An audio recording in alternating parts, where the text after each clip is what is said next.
Безбедноста на децата, учениците, но и на сите граѓани е од големо значење на локалната самоуправа предводена од мене како градоначелник, па убави и современо осветлени улици ќе бидат заложба која и во идниот период ќе ни биде во фокусот на управувањето со општината.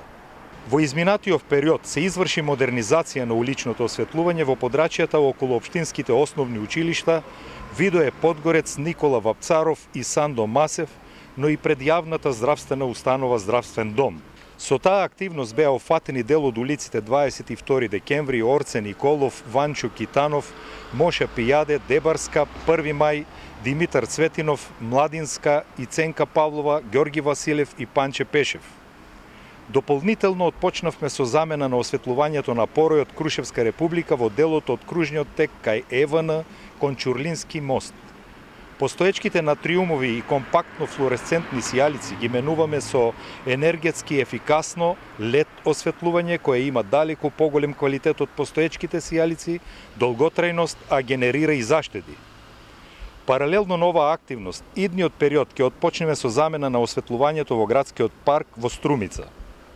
Проектната документација е готова, па за околу 20 дена ќе биде отпочната постапката за јавна набавка за избор на изведувач.